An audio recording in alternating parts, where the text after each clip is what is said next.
Continuamos aqui com Cidade 360. O subsecretário de Incentivo e Fomento à Cultura da Secretaria Nacional de Cultura, o André Porciúncula, gastou R$20 mil em dinheiro público numa viagem de 5 dias a Los Angeles em janeiro. A viagem teve 2 reuniões de trabalho. Os dados constam no painel de viagens do sistema do Ministério da Economia, que computa essas viagens dos servidores públicos. Os R$20 mil gastos na viagem a Los Angeles se dividem em 10 mil com passagens de ida e volta e 10 mil com hospedagem. Havia outras pessoas na comitiva, mas o gasto de 20 mil se refere exclusivamente a Porciúncula.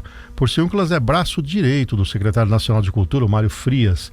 Nas últimas semanas ganhou repercussão a viagem de Frias, onde ele foi a Nova York e agora em dezembro de 2021. Ele gastou R$39 mil em passagens e diárias, numa viagem de 2 dias que tinha como objetivo oficial debater o projeto na área de audiovisual com o lutador de jiu-jitsu Renzo Gracie. Procurado, a Secretaria Nacional de Cultura não havia se manifestado até a última atualização desta reportagem sobre a viagem de Porciúncula. O Porciúncula, ao lado de Frias, tem sido responsável por estabelecer novas regras da Lei Rouanet, que fomenta projetos artísticos. Segundo ele, o formato anterior facilitava o desperdício de dinheiro público.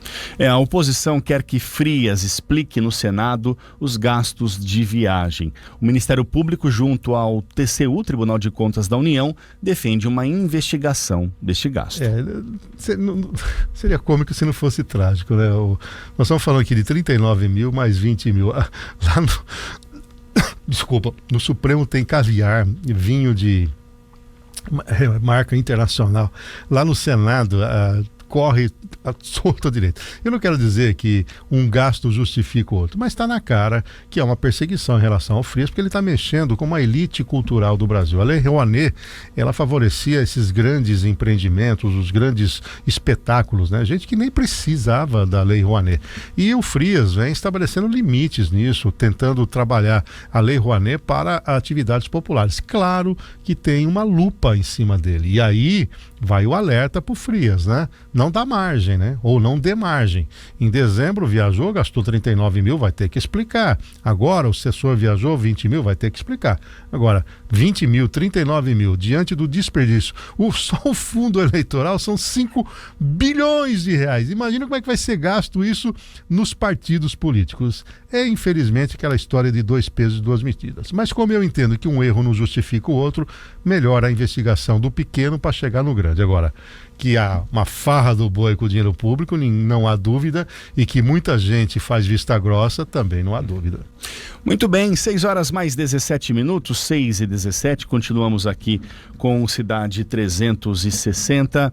E uma nova pesquisa CNT divulgada nesta segunda-feira, mostra o ex-presidente Lula na primeira colocação, com 42,2% das intenções de voto no cenário estimulado. Em segundo lugar está Bolsonaro com 28%, representando um crescimento em relação ao último levantamento, que mostrava o atual chefe do Executivo com 25,6%. Já a aposta mais forte da chamada terceira via, o Sérgio Moro, apontou queda no levantamento. Saiu de 8,9% para 6,4% na intenção de voto. Ciro, por sua vez, cresceu de 4,9% para 6,7%. Olha, nenhum dos demais nomes chegou aos 2% das intenções de voto. Dória aparece com 1,8%, André Janones 1,5%, Simone Tebet 0,6%, Felipe Dávila e Rodrigo Pacheco 0,3%. Brancos e nulos alcançaram 6,2% e indecisos 6%. Na modalidade em que os nomes não são apresentados pelo pesquisador, Lula ainda aparece em primeiro, 32,8%. Bolsonaro na sequência com 24,4%, Ciro 2,6%, Moro 2,1%, brancos e nulos 7,9%, enquanto 28,3% são indecisos ainda. Segundo o levantamento da CNT, Lula ganharia em todos os cenários avaliados. Contra Bolsonaro, Lula tem 53,2% das intenções de voto, enquanto o presidente tem 35,3%.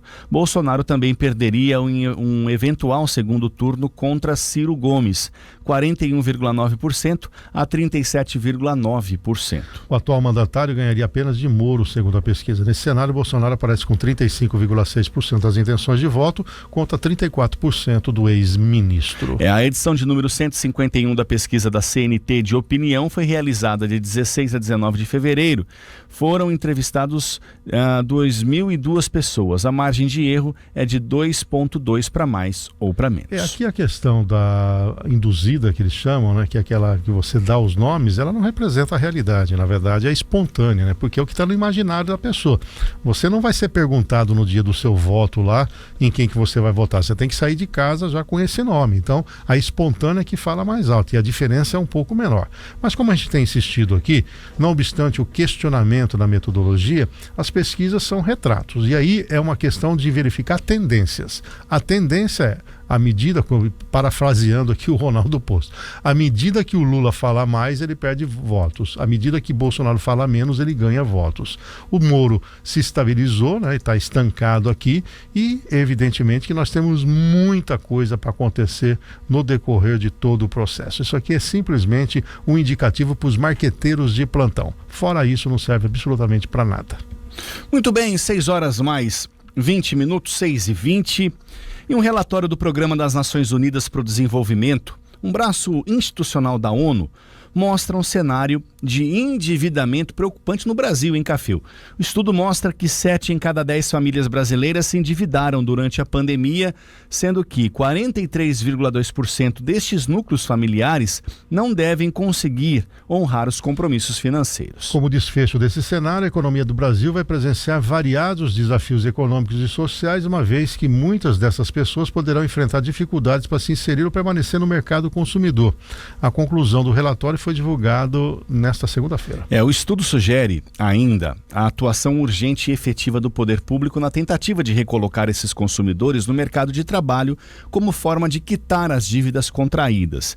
O documento mostra que a alta no rendimento familiar se torna a única solução para enfrentar os efeitos do superendividamento. Com o intuito de auxiliar na recuperação econômica das famílias brasileiras, o Programa das Nações Unidas para o Desenvolvimento desenvolveu um projeto em conjunto com a Secretaria Nacional do Consumidor. Após a conclusão do estudo, foram apresentadas 12 recomendações dos órgãos públicos aos órgãos públicos para enfrentar o endividamento endêmico no país. A primeira proposta sugere a regulamentação de um programa de educação financeira em âmbito nacional, com projetos voltados aos jovens do ambiente escolar, à população em geral e a grupos vulneráveis. Outras sugestões, como a repactuação de dívidas e a definição das etapas e ritos pelo poder público, também aparecem nesse trabalho aí do programa da ONU, Cafil. Não é de hoje, né, que o endividamento familiar existe. Estar endividado não é o problema. O problema são esses 42% aqui que aponta a pesquisa de que não terão recursos para honrar esses compromissos. São pessoas que resolvem aquela história de o almoço, né, e fica aguardando se consegue o jantar. A pandemia fez com que o crescimento do número de miseráveis crescesse, fez com que o desemprego crescesse, e isso não é um fenômeno só em nível Brasil, mas se potencializou no Brasil. E é claro, né, que o estudo já aponta isso. Se você quer resolver isso, a economia tem que voltar a prosperar. Não será esse ano. Não obstante, a taxa de desemprego está em queda e o número de empregados formais está aumentando, mas é um longo caminho. Na minha previsão, nós vamos demorar de 3 a 4 anos para efetivamente sairmos dos 2 dígitos, chegar, por exemplo, a 6, 7% de desemprego da população economicamente ativa. Como eu disse, longo caminho pela frente. Até lá, o Auxílio Brasil pode atenuar o problema e, claro, que a informalidade passará a ser o abrigo natural para que essas pessoas possam sobreviver. Como um equacionamento de longo prazo do endividamento é programas de recuperação de crédito e, como o próprio projeto o estabelece, um trabalho preventivo em que a educação financeira seja uma matéria obrigatória para construirmos adolescentes financeiramente mais responsáveis, que serão depois adultos também financeiramente responsáveis. É um ciclo cujo exemplo vem de cima, os pais. Aquilo que eu faço, acabo trabalhando para que meu filho reproduza. Precisamos romper esse ciclo, mas um país de tantos pobres, tudo isso é muito mais difícil, mais complicado. Mas uma hora tem que começar exatamente para ter a ruptura desse modelo atual. Muito bem, 6 horas mais 23 minutos, 6h23.